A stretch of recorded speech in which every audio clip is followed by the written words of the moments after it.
Christina and Jeff, you can see the damage behind us. It's not far from Tam O'Shanter if you're trying to orient yourself. In this neighborhood, there's a bend in the road, and the car went right up on the lawn and sideswiped this house. The portion of the house it hit was actually where the gas meter was. Columbia Gas is out here. They just turned off the gas, and you can see the damage to the home itself. Now, if I get a little closer here, I can tell you we went inside, spoke with the people who live here. This is one room, and this is another. This is the kitchen, so there's damage in 2 rooms of this home, and you can see all of the items in their shelves have spilled out outside. Now, here's the car itself. The car remains where it is. It also hit, looks like, one of their air conditioning units here. The car is in their yard, and the 2 people inside are gone.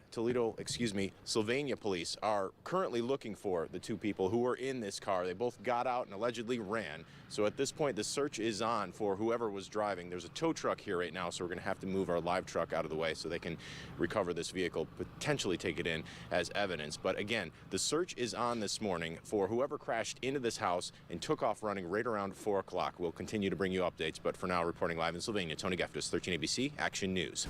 In an instant, a stop at a drugstore turns terrifying as a customer is attacked. Oh my God. The woman paying for her items suddenly finds herself wrestling with a purse snatcher. He flings her to the floor and drags her outside, all while punching that woman and repeatedly slamming her against the ground. What a disgusting person doing something like that. Outside the store, the man continues to try to wrestle away the purse, even biting the victim on the arm. 26 years in law enforcement, I've never seen a bite like that. The attacker eventually grabs that woman's wallet from inside her purse and runs. The violent robbery happened inside the CVS on Monroe Street in Sandusky. Around 7:30 Monday evening, police say the suspect started scouting for someone to rob. He's actually, we call it victim shopping. He was looking at several different people inside the store. He eventually lunges at this woman, who's 45 and from Sandusky. Detectives say she's physically recovering from the attack, but the emotional scars have left her shaken. Officers add she is resting easier since they captured the suspect, DeMarco Bendros. He's 21 and lives around the corner from the store. Tips led police to his home, where they took him into custody. Reaction to that video is what you might expect, one of shock, anger, and disgust. Those in this neighborhood say they're glad this guy's off the street. Oh, is he? I'm glad of that. I'm glad that they did catch him on that. Yeah. Because people like that don't need to be on the street. This town is small and everything, and the kids and people around here they're going crazy. Crazy is how many may describe this video itself. It will likely be used in the case against Bendros, along with what detectives consider DNA evidence, that severe bite mark on the woman's arm. In Sandusky, Tony Geftos, 13 ABC Action News. Siding. It's terrible. Brick. It's disgusting. Even cars. Not very happy. All hit with red spray paint overnight. They spray painted the house, they got the Cadillac. Those who live on the 600 block of Forsyth are still seething over the damage. You know, what's wrong with people? Neighbors first noticed the vandalism shortly after 5 o'clock this morning. By daybreak, they could see the extent of it. 6 houses, all hit. I'm just amazed that somebody would just do it, especially when people leave their porch lights on. Yeah. And they come right up with the porch lights on. I mean, that's gutsy. It wasn't just the houses. Neighbors say whoever did this also tagged about a half dozen cars, and there doesn't appear to be a reason. I don't understand. It's ridiculous. And now, on top of going to work, working 2 jobs, I have to try to figure out how to clean this off of my car. Her neighbors are trying to figure out why. The graffiti does not appear to contain words, symbols, or pictures. It's just paint. It's a mess. Now those who live here are stuck with the cleanup. What do you do? What do you do? So you clean it and they come back? I mean, it's, you know, how come people just don't like nice stuff? There are still many questions. I mean, why were we singled out? Questions which may never be answered. It's just a shame.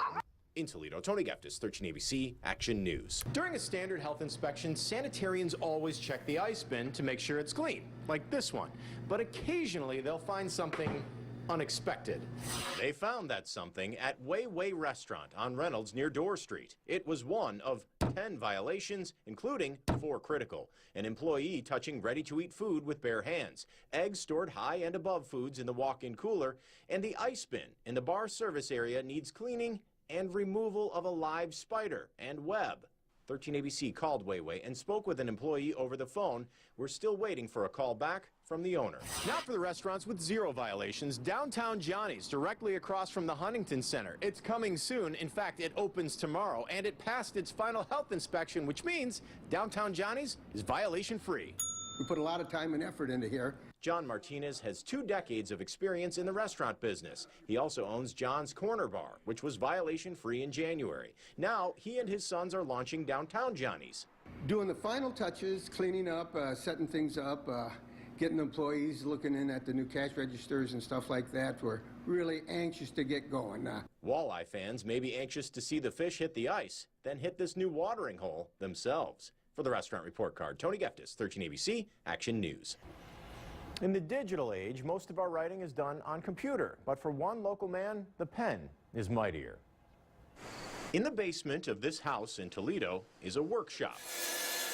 It's a small one-man operation, but that man knows his stuff. I've learned a lot over the years. I've soaked up knowledge like a sponge over the years. Rick Rose is 55 years old, originally from Oak Harbor, and a machinist by trade. On the side, he's an artist. I look for distinct grains and color. Some might call him the pen man. I do like making pens, and it's just something that I enjoy. Rick truly carved out a niche for himself by specializing in hand-carved pens. In 1995, the billiard supply company Rick worked for in Sandusky branched off, and he's been custom designing pens ever since. Now, when I first started making these pens, I always made them thin, straight with the black pocket clip. Well, the more of those I did, I found out that when you peel that material down to a small diameter, it takes away a lot of the look of the grain. So what I did was I come up with some shapes. To get those shapes, Rick uses a mini lathe. He sculpts corian, acrylic, and wood. It takes him about an hour to make one pen, and he sells them for 20 bucks a piece. You may ask yourself, in the era of electronic tablets and keyboards, why do people buy them? Basically because they're so beautiful, all the different colors. And sometimes I've had customers, it's really difficult choice, which one do they want, because there's so many that look so nice. After all, you could always use a pen to write Rick a check for his handcrafted works of art.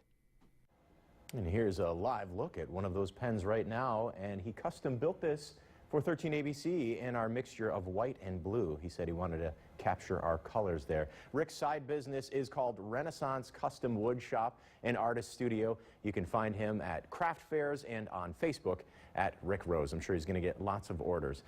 It's called a dive coaster for a reason. Valraven takes you 223 feet in the air, then you dive straight down. First seat was great, back seat was better. The ride is already a hit with some coaster enthusiasts. It's a real smooth ride compared to some of the wooden coasters in the park. Those at Cedar Point hope the multi-million-dollar investment will boost the local economy with tourism dollars. Yeah, world record breaker. When we build them at Cedar Point, we got to make sure they're Cedar Point size. So it's for a dive coaster. It's the tallest, fastest, longest in the world. The track was built by Claremont Steel Fabricators right here in Ohio, providing jobs for the state. But enough talk. Let's ride, starting with a 4-second hang over the first edge. Longest 4 seconds of your life. Plenty of time for it to flash before your eyes. 3, 2, 1.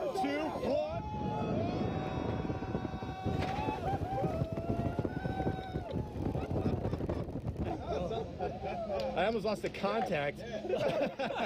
Valraven joins the ranks of Raptor, Gatekeeper, and Rougarou, all made by B&M. You can expect a similar ride experience. Being off your seat with all the different turns, it just makes you feel like you're flying. It's just incredible. It's only incredible if you dare to dive. In Sandusky, Tony Geftos, 13 ABC, Action News.